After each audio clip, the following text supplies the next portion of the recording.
Okay, those were some really compelling photos. Let me introduce all of you to the audience real quick. I'm going to start with you, Rhonda. Rhonda is a video, she's a lot of things, but she's a video reporter and producer covering Congress for the Washington Post. She's also an award-winning journalist with a background in both print and television reporting. She currently works as the Capitol Hill reporter and producer for the Washington Post, where she leads the paper's on-air congressional coverage and live lawmaker interviews. You'll hear about that from Rhonda in a few minutes. Rhonda has reported live for the Post homepage and YouTube channel for most of the major moments on the Hill during the Trump administration, from the Justice Kavanaugh confirmation fallout to both impeachment trials for Trump. Rhonda's story on gun reform is seen through the eyes of House members who have survived shootings, was part of a 2020 Edward R. Murrow Award of Overall Excellence at the Washington Post video staff. Prior to joining the Post, Rhonda covered small business and startups for the Wall Street Journal in New York. She also spent several years in TV as a TV reporter in Alabama, where she covered the state legislature and received her first Emmy Award. She has her bachelor's degree in journalism from Bowling Green State University and a master's in political reporting from Columbia's Graduate School of Journalism. Next, I'm going to introduce you to Paul. Paul Kane he's the senior congressional correspondent and columnist for the Post. Paul has covered Congress since 2000, when he started at Roll Call with a beat focused on the Senate leadership agenda. He started with the Washington Post back in 2007, covering topics such as the congressional response to the 2008 financial crisis and the Obama Republican fiscal wars. He now writes a regular column on Congress, which I often read, and its interactions with the Trump administration. He received the Dirksen Award for Distinguished Reporting of Congress, and Paul, holds a BA from the University of Delaware. Matt is a photojournalist and staff photographer for the Post. He previously worked at the Rocky Mountain News and the Ventura County Star.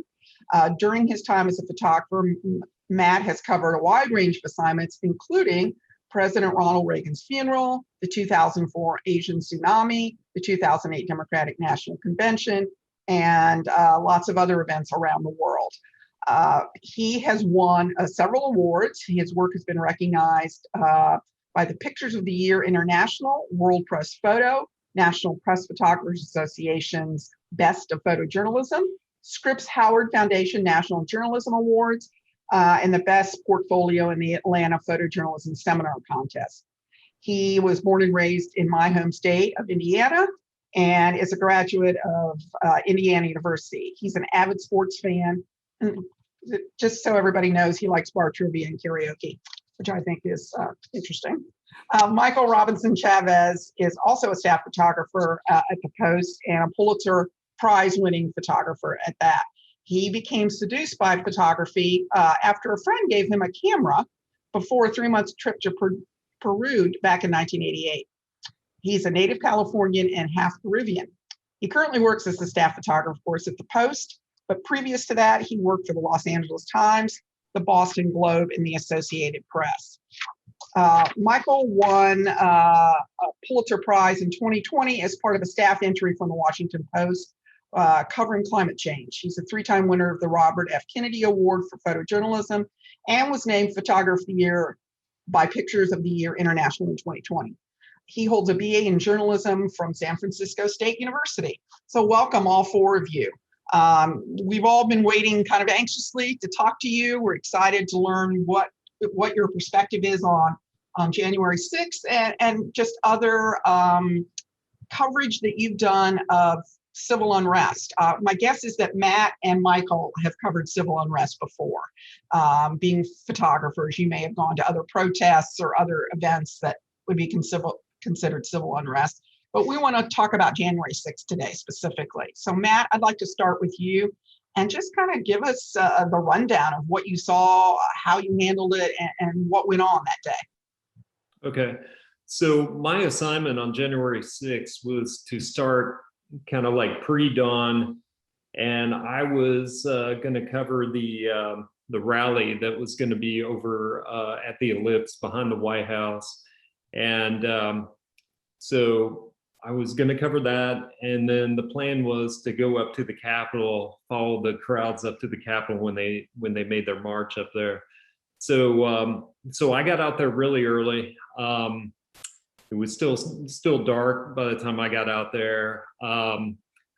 I'll be honest, I was a little apprehensive going into January 6th, and I've covered, like Michael, I've covered, countless rallies and protests in my 20 plus years as a, news photojournalist. And I was a little kind of worried going into that day because of what happened the day before. There was this kickoff event that was over at Freedom Plaza. It was a Alex Jones kind of rally that was kind of a precursor going into January 6th. And I was like verbally accosted on several occasions, including one guy who walked by me and he noticed my credentials were out, and I think he read where I was from, and he circled back around, asked if I was with the Washington Post. I said I was, and he got within inches of my face, was calling me a traitor and all kinds of stuff, and it was a mood and a tension I hadn't really felt recently, and I covered a lot of the big protests in 2020. So yeah, I was a little concerned, and what made me nervous, during that rally is there really weren't a lot of police around, and I was one of very few media members, and so I thought, boy, this could go badly really quickly. So anyway, so fast forward to the next day, I was a little nervous going into the day, but honestly, I felt like the mood was a little different at the beginning of the day. But in my opinion, that kind of changed as the speakers, kind of started the anti-media rhetoric and other talking points. And so so my plan pretty much during that entire day was to have an exit strategy and to always kind of not get too far into a crowd. One, because no one was wearing a mask, and as somebody with asthma, I'm vaccinated now, of course, but back then, I was worried about getting in and being just like, absorbed by this crowd that, if they did turn on me, I wouldn't be able to get out. So, so I was kind of working the edges of the rally and just kind of trying to capture it, but not, get into a situation where, because there were tons of people out there, and I wanted to always kind of have an idea if I had to get out, I would be able to. And so, so after the rally, I quickly sent some pictures, and then I started getting messages about what was already going on at the Capitol, or that people were trying to get past some barricades. So, I quickly, along with a videographer from the Post, we quickly went up as fast as we could, and tried to navigate the massive crowds as they were making their way up to the Capitol. And so once I got there, I noticed that a lot of people had taken over sort of, I guess it would be the west side of the Capitol. And so I started making pictures of that and trying to work my way closer. And one thing that I saw right away, and this maybe speaks to other talking points later on, is, at one point I was almost to the Capitol, and I heard this young girl screaming. And I looked over, and she was no more than like 9 or 10, and she was pointing at somebody who was kind of walking towards us, and she said, "Look, it's Antifa, get him," encouraging the crowd to kind of attack this person. So anyway, that was one thing that I saw, that they were, a lot of people were kind of, I wouldn't, were worried about people infiltrating their group. And so it was something I saw repeated, but that stuck with me, because when I looked at that girl's face, there was so much hate and anger in it. It kind of scared me, honestly. But anyway, so And so then the rest of the day, I mean, personally, I'm kind of hard on myself as a photographer a lot of times. And I always felt I was in the wrong spot. Um, I kept making my way around the Capitol. I tried to hit every spot I could. And, I don't, I think Michael saw more of the kind of melee that, we've now seen on video clips and stuff like that than I did. I always felt like I was kind of in the wrong position. It was just so hard for me, coming in from the rally to kind of get ahead of that crowd and kind of work my way around the crowd. So in a nutshell, that was sort of my experience that day. Okay. Michael, so you were there. I don't know if you're on the east side of the Capitol most of the day. Yeah, What you saw. yeah, I started. Well, first, thanks, Betsy, for having this and hosting us. It's great to be talking to everybody. I did start a little later in the morning. I didn't do the dawn patrol like Matt, fortunately, but I ended up on the east side. That was where I went, the east side approach across from the Supreme Court. And when I arrived, it was fairly quiet. There was a pretty sizable group of people, that's numbering in the, maybe a couple hundred. And Capitol Police were there, but in not very big numbers. And they had the low-lying barricades that you can essentially just hop over if you wanted to. So security was minimal. And like Matt, I had been at the previous day rally that Alex Jones and the conspiracy theorist and QAnon people and stuff for their festival of hate and intolerance. So there, I was getting a sense that, these people were pretty angry and into it. And so I was surprised and shocked to see that there was such little security.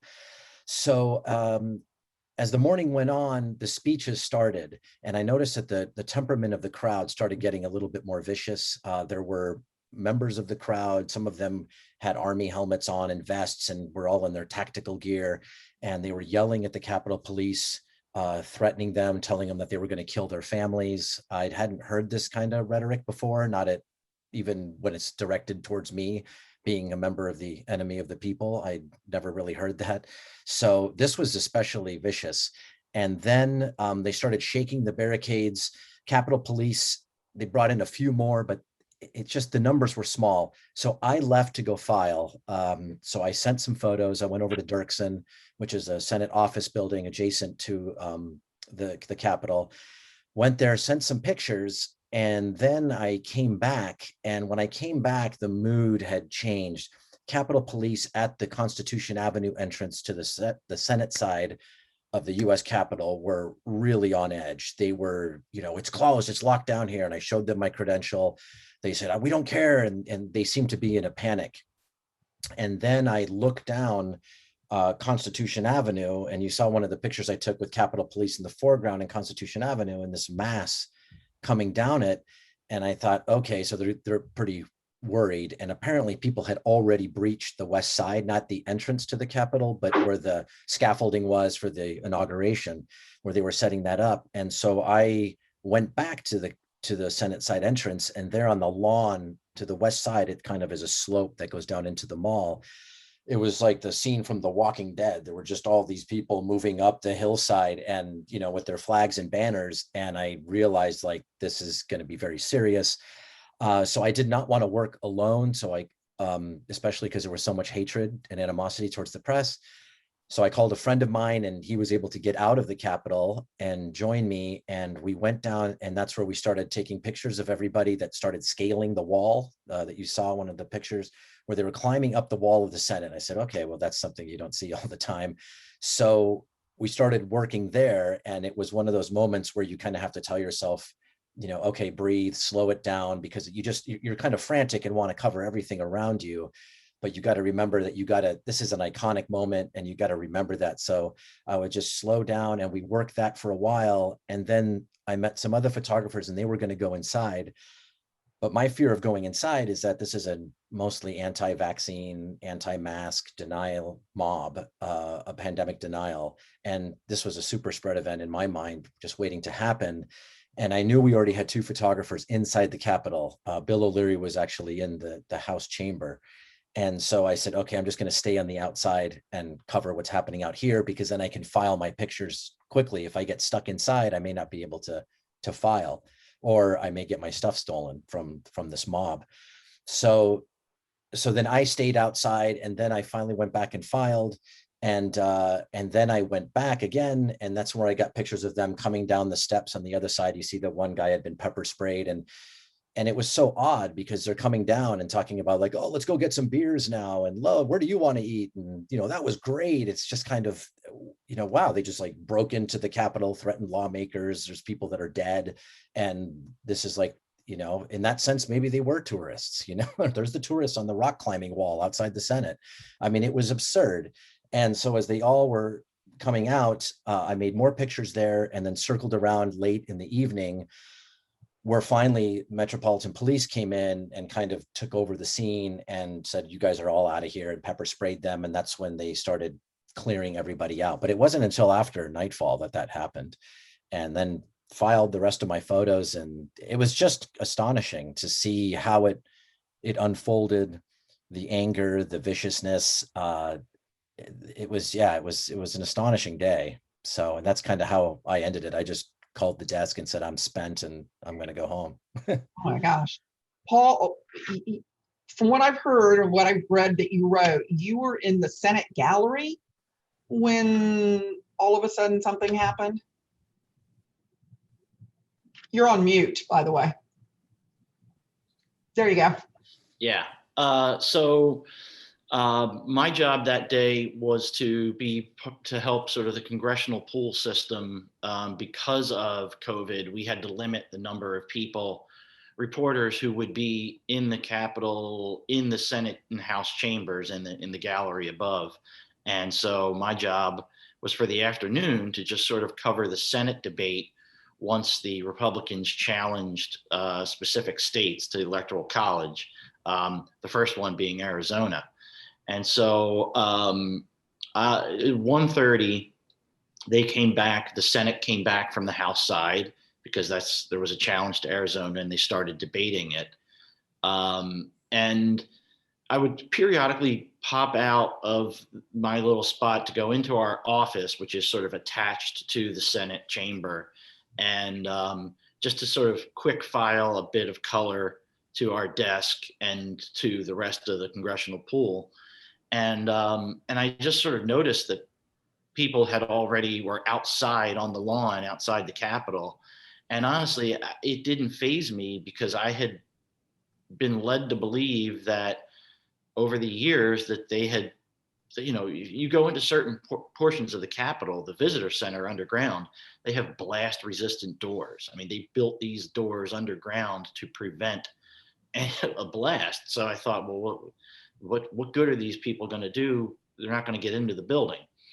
But then just before 2:15, I looked and I saw the Secret Service making these motions to the podium where Vice President Pence was overseeing the debate, and they pulled him out of the chair.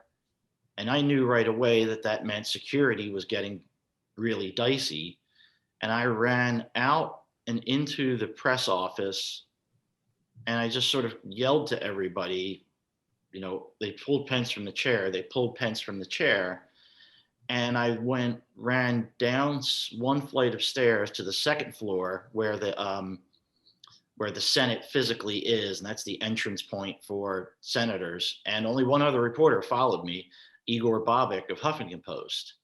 And so Igor and I were standing there on this landing area on the second floor, and we couldn't find Pence, but we could hear one floor below a screaming mob.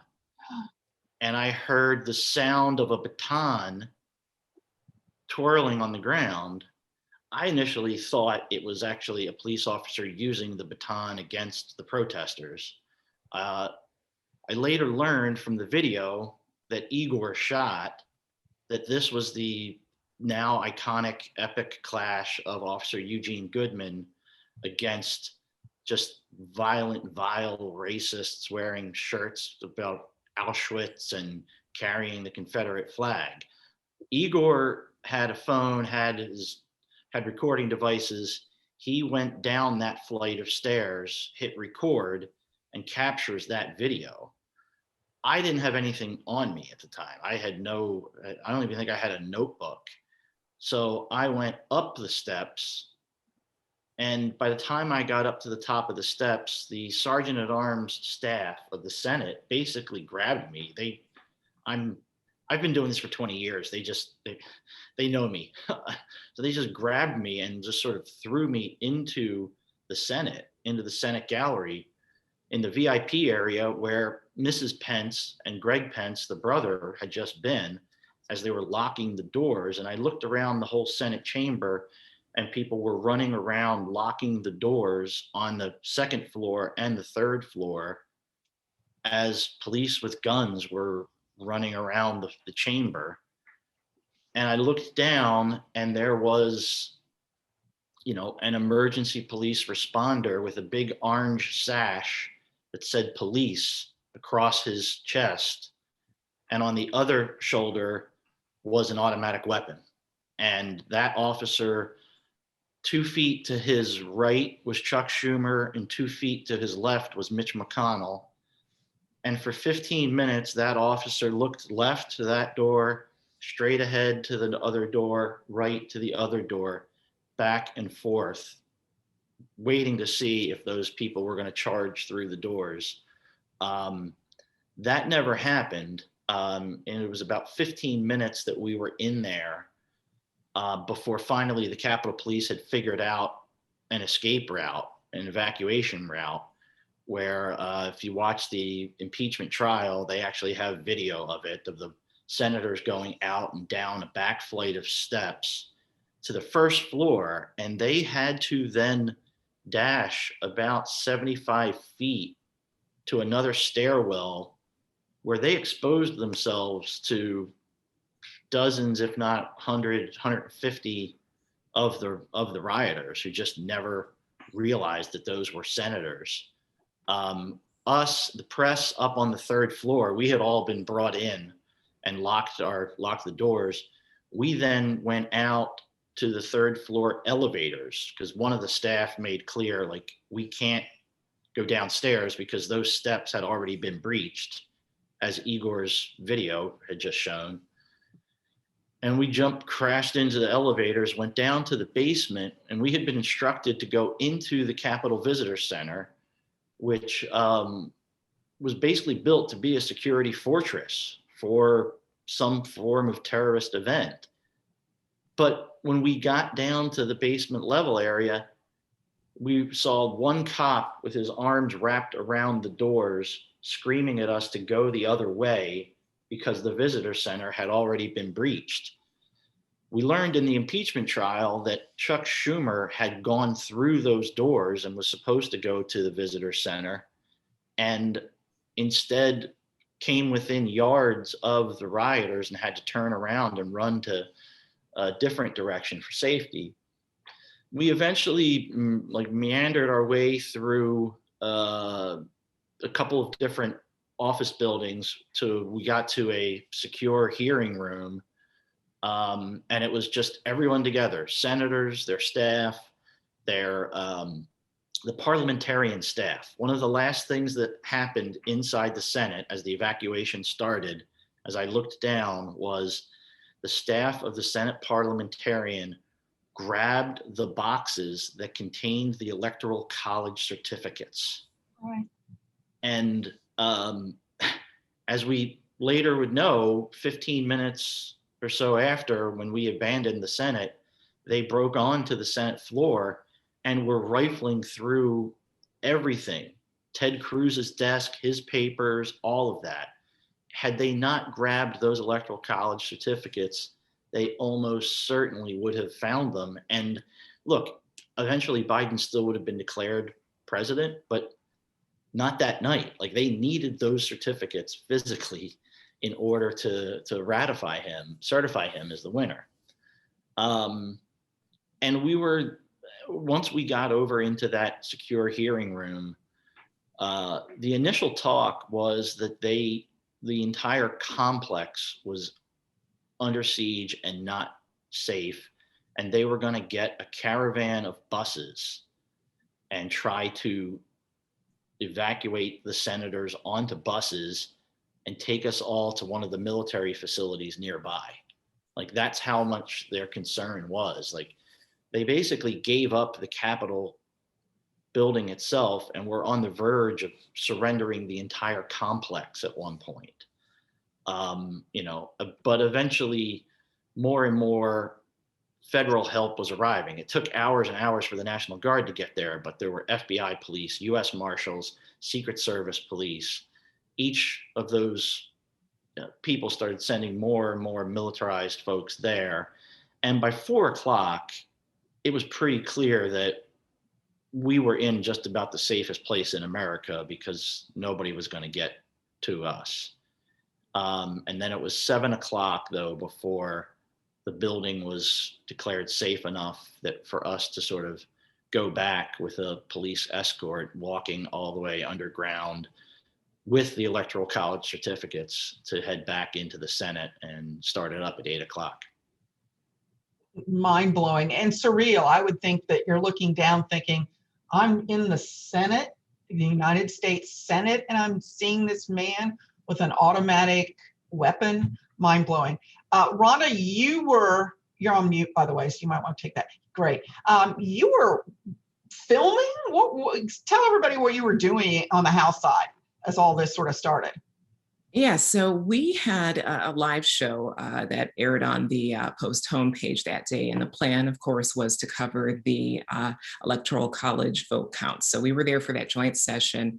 I arrived around 10 a.m., I would say, on the Hill, and we were in the Cannon House building. So for folks who are unfamiliar, that's a House office building. And if you ever see live shots from us or some of the networks and you see the pillars behind the reporter, that's the area where we are able to do live shots. So I was there with my videographer, Lindsay, and we had been there the night before, actually, very late, actually. We had a show on the Senate runoff in Georgia. So I was on the Hill on January 5th doing reports on that until about 11 when we received returns.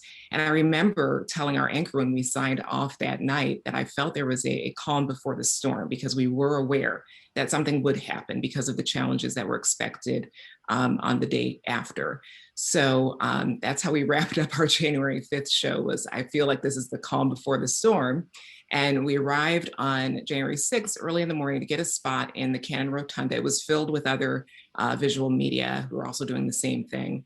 And I was on the air from about 10 a.m. until 1 when they started the joint session, just talking about what the joint session meant and what would possibly be expected. And right after when the Arizona challenge happened, shortly after that, I could hear someone yell loudly, and in that building, because it's a rotunda and the ceilings are so high, he sort of echoed, and I couldn't quite make out what he was saying, but it was a Capitol officer yelling, "Evacuate now, evacuate now." So I was live on the air, and I'm telling our producers and the people in our control room, look, I've got to go. I don't know why I have to go, but we need to go and pack up. And there was a lot of confusion among media there because we were like, okay, we have live hits in like 5 minutes. Should we take our camera with us? Should we leave it here? We weren't really being given much direction. It was a lot of just urgent, get out, get out, get out. And so we were asking, well, where do we go? And we were told to go into the basement of the Cannon building. And that basement also has arteries that lead to the Capitol building and some of the other House buildings. So we were just told to go down to the basement level. We were there with a lot of other media. And I remember also seeing some House members too, who had gone back to their office. And they were also, some of them were picking up lunch at this cafeteria in Longworth. And everyone was confused as to why we were all told to stay in that basement until further notice. And I remember a staffer with the architect of the Capitol, for whatever reason, she came up to me and my videographer, and she had this stunned look on her face. And she's like, I just went outside and it's getting terribly rough out there. I think these people are going to get in. And she just told us, be safe. I don't know what's going on, but be safe. And another maybe half hour went by and she came back to us and she looked even more chilled. And I asked her, what's going on? why are we being held down in the basement this long? And she's like, to be honest, when I was outside, it looks like the Capitol Police are being overrun. And I think they want all of you down here because they can't control if everyone in Cannon is in different places. So we spent a lot of time in the basement. And I remember we were told we could go back to our rotunda position, and then we were told, no, not yet. So we again stay in the basement. And then all of a sudden, I remember hearing on an officer who walked by me, I heard on his radio, there's been a breach on the Senate side. So I told my colleague, I'm like, okay, this is getting very serious. I called our control room and I said, I can report on what I'm hearing down here over the phone. So I did a phoner with our live team, telling our anchor, what I was hearing, making sure viewers could at least hear what was going on, because I sensed that this was going to get very serious very soon. So I led our viewers through what I could hear, some of the statements that I could hear confirmed about a breach. And then shortly after that, I walked up to two officers who were telling us, you guys need to get somewhere safe. Like, you're in the basement, but move away from the Capitol as far as you can. And while I was speaking to those officers and asking, what should we do? Where should we go? I could hear on their radios that a shot had been fired on the House side. So again, I'm like, okay, this is again getting very serious very quickly. And I asked those officers, well, where do we go from here? And they told us, find a locked room, barricade yourself in there, and stay in there until further notice. So we tried to document that while we were live on the air, and I telling viewers what we were told to do. And myself and our videographer and two other journalists, we decided to band together as a foursome, and we tested a few rooms down in the basement to see if they had locked doors. And we landed on a room that had a sign out front that said high voltage. And I thought to myself, if people are getting down here to the basement, they'll probably pass a room that says high voltage. So we went in there, and it was sort of a large utility closet that I think probably powers a lot of the electricity on that side of the house. So we stayed in there, and I kept reporting and doing updates on our live show throughout my time in that room. We barricaded the door. We tried to figure out what to do next, because at that point, we weren't sure when we would leave, when the National Guard would be on the way. We had no indication. Also at that point, I remember our anchor asking me a question live on the air that no one had heard from President Trump.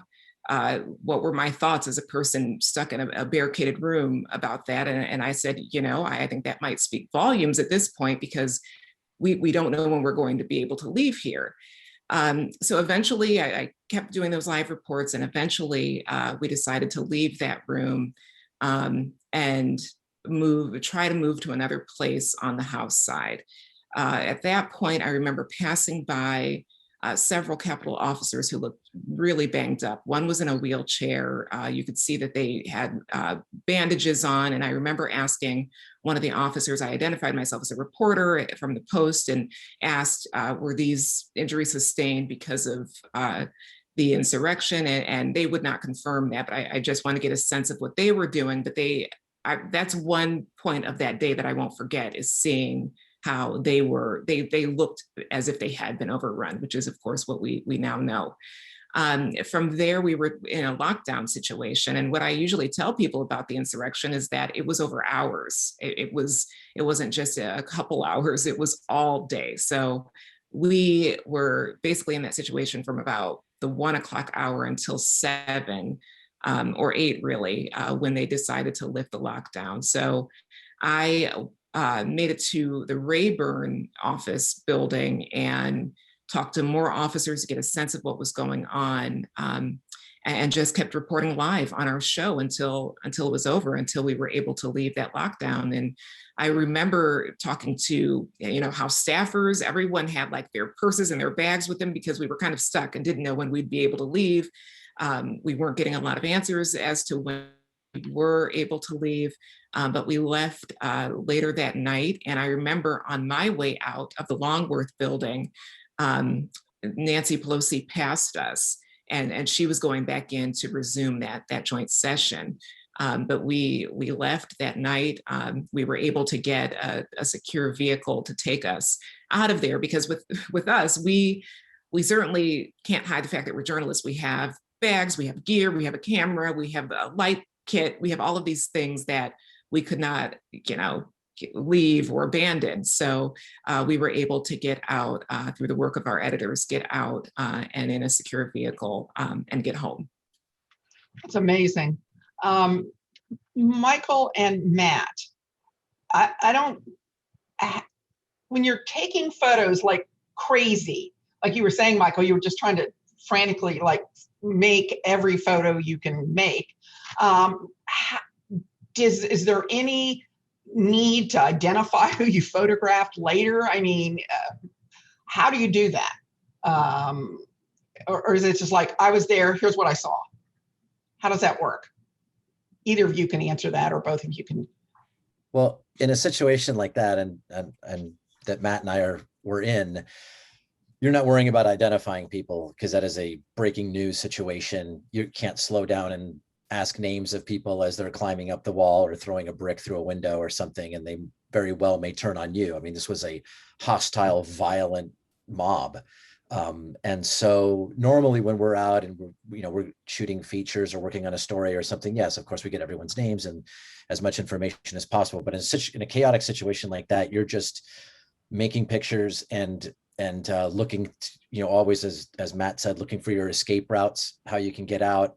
And it just doesn't go here. I mean, I've covered demonstrations in Egypt, Venezuela, elsewhere in the US and things like that. That's kind of the same routine. It's just, I never expected to be doing it at the US Capitol. So that was kind of the big surprise. And the fact that there were no police or any kind of presence. So no, definitely not worrying about names, just worrying about making good pictures at that point. Right. Same for you, obviously, Matt. Yeah, as the day went, as the day began, the mood where I was a little different. And so I think I did I definitely got some names and talked to people.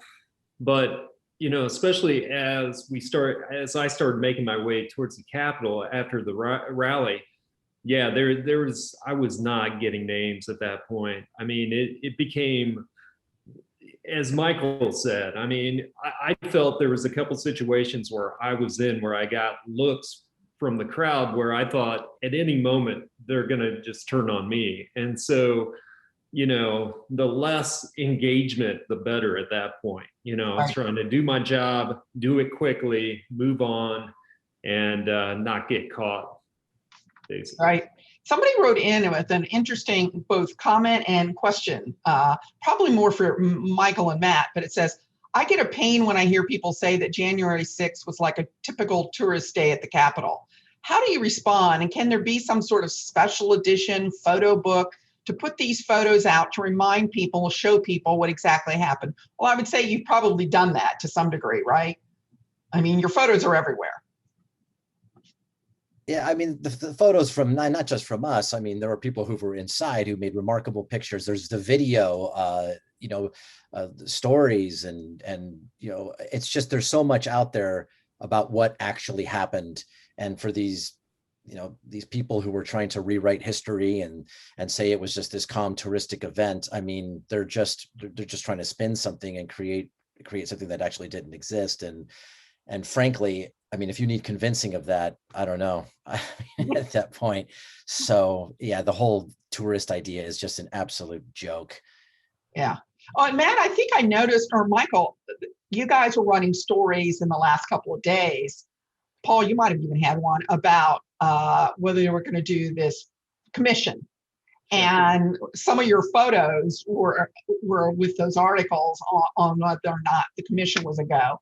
So I'm assuming these photos are going to be used for, forever, on and on and on as you cover this in any way.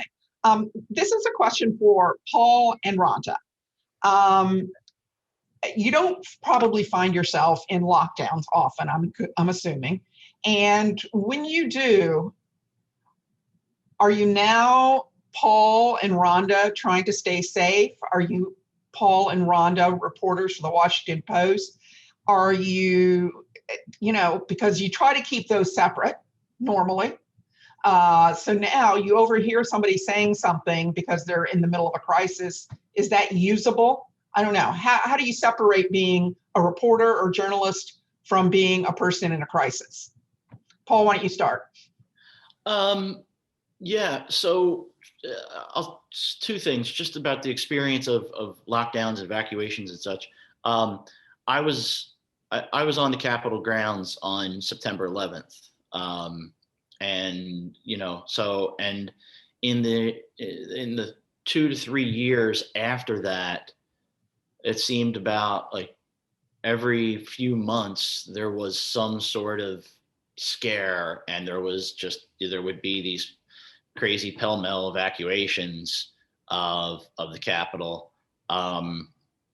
So I have history with those, and they and it reached a point where we would kind of be joking with senators as we were being evacuated. It became almost lighthearted.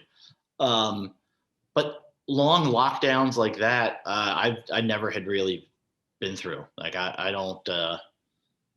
This was something that was akin, I think, in some ways to like an active shooter situation, but it just sort of went on for hours.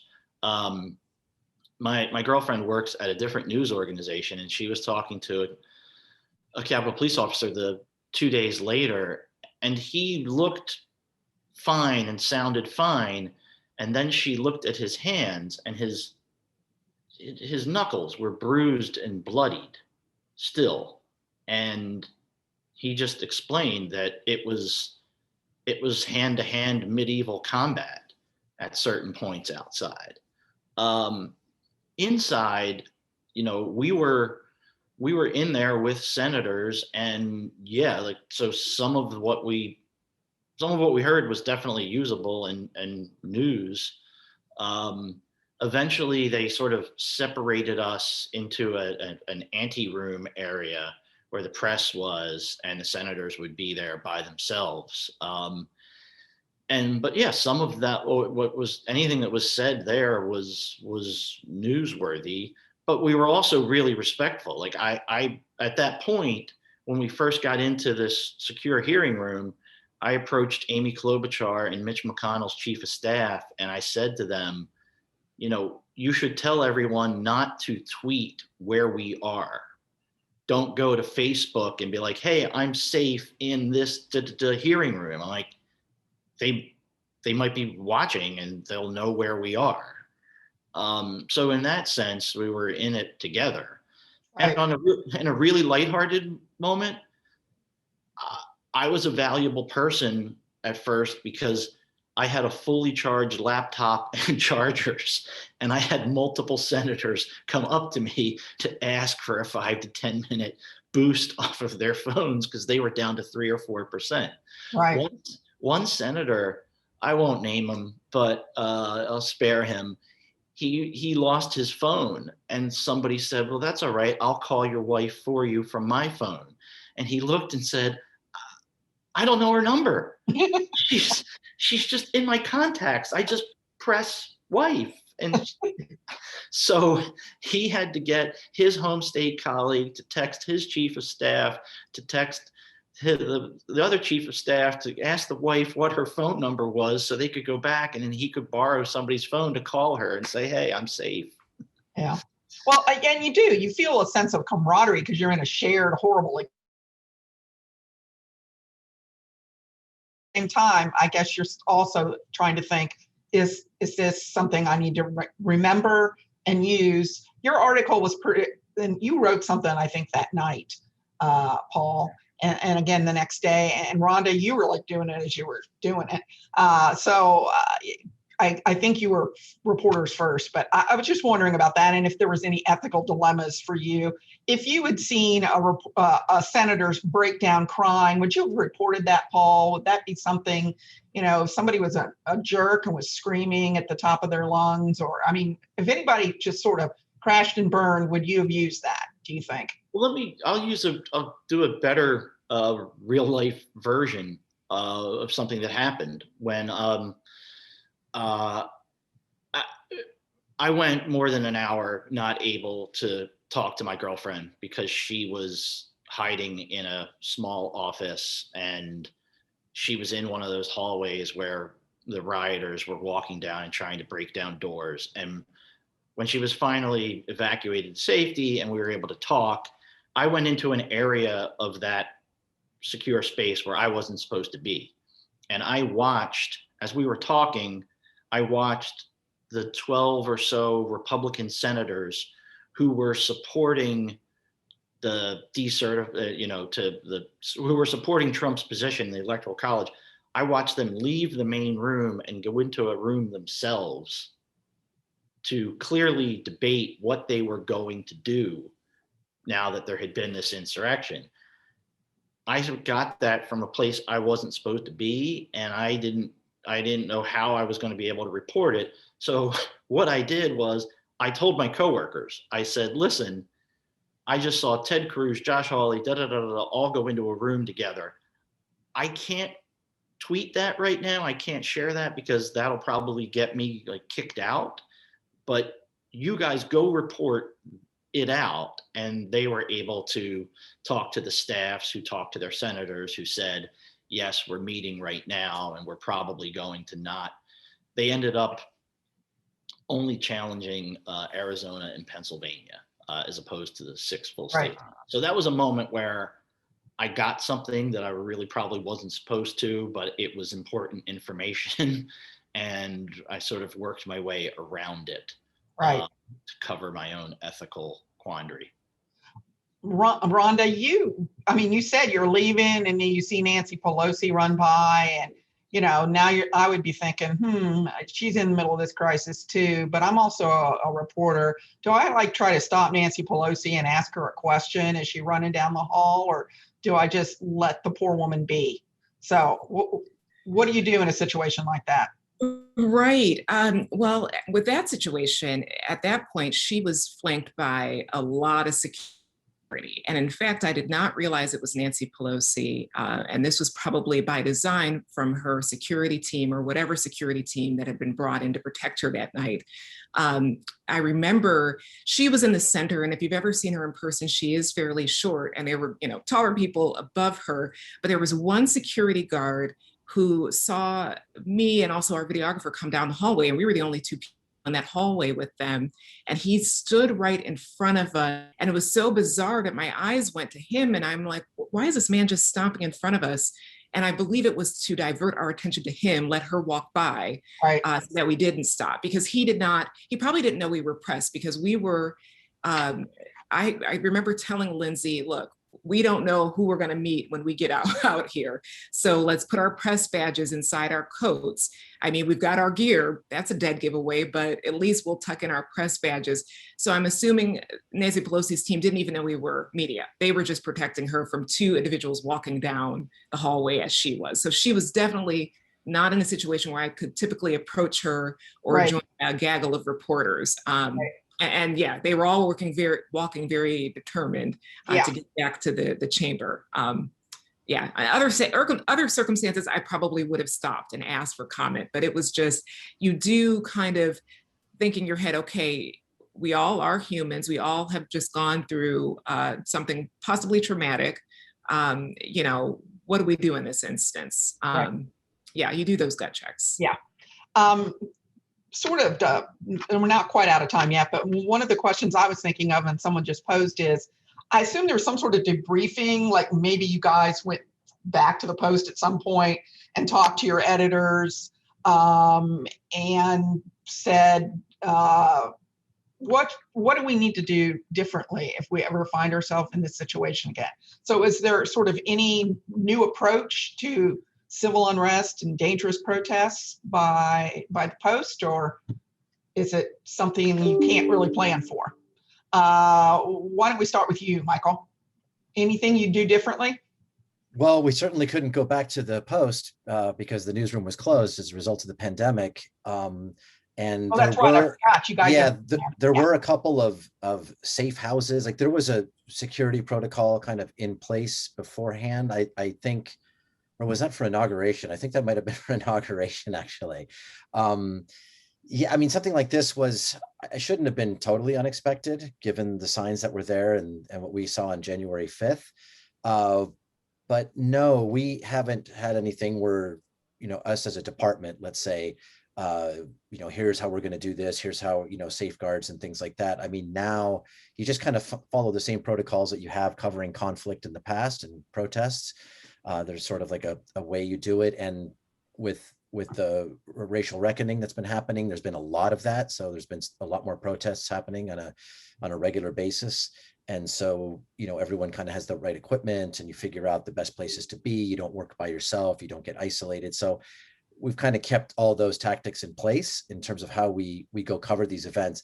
I mean, this adds a new dimension because it is like Paul had alluded to earlier. I mean, this is a really ugly mob, right? I mean, it's full of racists and Holocaust deniers and just really awful people, I have to say, that are hell bent on causing destruction and mayhem. And they hate the press. I mean, they specifically, it's been built up and built up, and they had been really fired up in the morning via Trump's speech. I mean, Trump's speech was a call to arms. So this circumstance was extraordinary and hopefully remains that way, that we won't endure this again.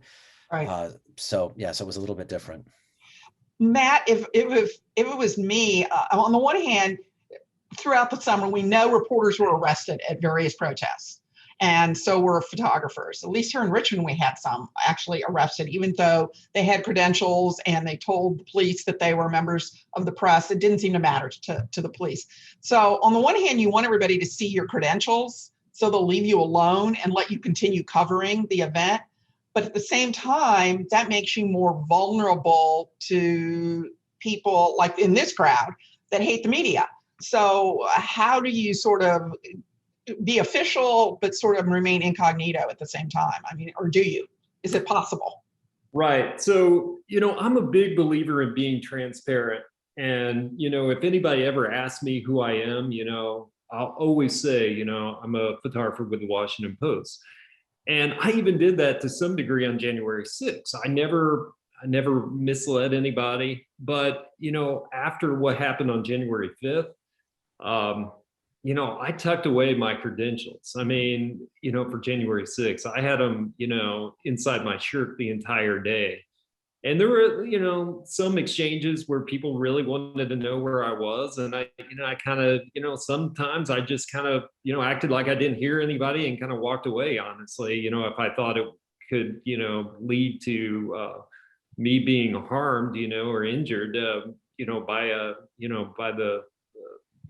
by the mob at that point. But yeah, so I pretty much tried to lay as low as I could and be kind of incognito with with my multiple cameras as it is. I mean, there's no hiding the fact that you are media of some kind. But in those situations, yeah, you don't want to advertise necessarily who you're with, because the Washington Post, among others, are huge targets, for those people who think the way they think. I mean, we're almost public enemy number one, depending on who you talk to. So Yeah. Well, Paul and Rhonda, I mean, let's hope you don't find yourself in this situation ever again, but any lessons learned, any changes in your relationships with the people Paul, the people you cover on a regular basis because of this event? Let me first mention to illustrate the violence and the threat toward the media. A photographer for the New York Times inside the Capitol, Erin, was knocked over. She was basically assaulted, and they then destroyed her cameras that she had that day. Like, it was basically assaulted, and it was because they knew she was a photographer. So there was real sense of violence that could have happened. We have our guild has had some meetings, I think, about how to handle these situations inside the Capitol. The staff that work for the the galleries, they're called, these offices that we work out of, have had meetings to talk to reporters about what to do in these types of events. I unfortunately missed the one that our office had, but one of my coworkers was there and actually came away saying it was really worthwhile and had a bunch of notes that she shared from the event. And just overall, and I don't think it's changed too much in terms of sourcing. Their senators, their members of Congress were the press, and there's a certain amount of our now retired editor Marty Barron, sort of famously said, we're not at war, we're at work, and ultimately the four of us here are all professionals, and we do what we do in part because we love it, and this is this is our job. We're supposed to report on these people thoroughly, fairly, and hold them accountable. Any parting thoughts on your part, Rhonda? Lessons learned from that day? Anything you would do differently? Yeah, I agree with all that's been said. I would say what the reporting on January 6th has done for me is just affirmed that as reporters, rely on your instinct. We knew ahead of time that something would be amiss on January 6th. We had information, we could see with our own eyes some of the earlier rallies and protests that even happened back in December. There were a few in DC that drew large numbers. So we were also very concerned about our election night coverage. I was reporting live outside of the White House all night. So sort of, this was almost like a culmination of things that we had been expecting a little bit. I don't think we expected people to actually get in, but we were expecting that this would be a moment. So I think just that preparation going into the situation with those instincts and being able to report on what I could see really helped. And it just also affirmed to me too that safety first as reporters, as I would not have been able to lead our viewers through live reporting of what was going on had I not been in a safe situation. So you want to make sure that you are safe in order to tell the story. Right. That's important. Well, you all do commendable work every day. We appreciate you as colleagues and within VPA, and we thank you for sharing what happened, because I've learned a lot today that I didn't know, even from your reporting and all the other film that we've seen. So thank you. Keep up the fabulous work you do, and we appreciate you sharing your stories with us. Thanks a lot. Great. Thanks for having us.